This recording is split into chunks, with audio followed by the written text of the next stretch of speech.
Welcome to the Kearsarge Valley Magazine, and today my guest is a very special Pulitzer Prize winning poet, author, Maxine Kumin from, right? Yes, right. Right, from Warner, New Hampshire.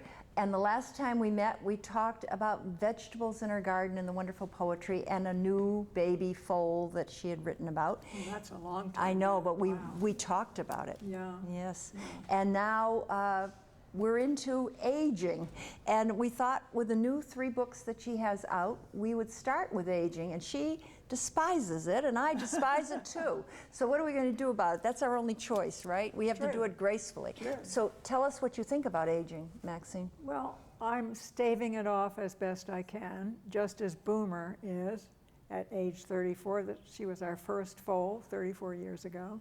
And I have a poem, actually, in the new book called The Unfinished Story of Boomer. Can you find that in? I can find it, yes, easily. And it's much better to have you read The book is called Where I Live, New and Selected Poems, 1990 to 2010. And this prolific author has 3 new books out. I do, but I'd love to introduce this book by reading this poem. Every time I read it, I say I have to read it now because the story is still unfinished, and I'm sure once she dies, I'm not going to want to read it ever. So here's the unfinished story of Boomer. Praise be, as in, praise be, it's a filly, and hallelujah, as in, hallelujah, it's another filly, are middle-aged mares now. Their damn Boomer is ancient. She is the daughter of Taboo, former slave in a drug scam, running cocaine from Miami to Boston under the trailer floorboards. When the state sold her to the slaughterer, we bought her back for 30 cents a pound and bred her to a little Arabian stud with a club foot. Wow. 34 years later, Boomer has a metabolic end-of-life disease.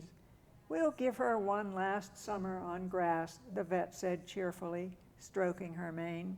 Pick out a good place to dig the hole. Mid-August, Boomer is sleek, gleams like a waxed Mercedes, canters uphill to pasture, trots down. I try to imagine the sweet tasseled fields without her, the blind glass of midnight without her peremptory whinnies to summon the others when lightning shatters it, the way the little herd will close around her absence, the way they'll go on grazing, mouth slobber full of the last clover. And that's why you are the poet laureate and the Pulitzer Prize winning poet. You like that poem? I love that poem. Well, of course, you and I are horse lovers. Horse lovers, right. Probably a lot of people listening are saying, bah, humbug, enough of this horse. Well, what else do you have for somebody else in there about aging that wouldn't be with animals? Maybe say a pepper or a tomato. I have a ton of vegetable poems. We're all vegetables. Yeah, well, that's true. But let's see, what can I read that would be easy and quick? And how has life been since we met last? Busy. Busy, and we still have the big vegetable garden. I could read a little dog poem, and this is about aging too. And this is a new little mutt that we took in. She came up from Tennessee in a tractor trailer with 150 other dogs, and we went down to Windham, New Hampshire, and picked That's her up. going on now with the taking them out of the. Because they don't spay and neuter down south, so they have all these unwanted dogs. So this poem is called In the Moment, and it's a little bit smaller, not so long. In the Moment. Some days the pond wears a glaze of yellow pollen. Some days it is clean swept. The trout leap up, feasting on insects. A modest size, it sits like a soup tureen in a surround of white pine, where Rosie, 14 pounds, some sort of rescued terrier, part bat, the ears, part anteater, the nose, shyly paddles in the shallows for salamanders, frogs, and little painted turtles. She logged 10 years down south in a kennel, secured in a crate at night. Her heart murmur will carry her off. No one can say when. Meanwhile, she is wrapped in the moment. Our hearts leap up observing. Dogs live in the moment. pursuing that brilliant dragonfly called pleasure.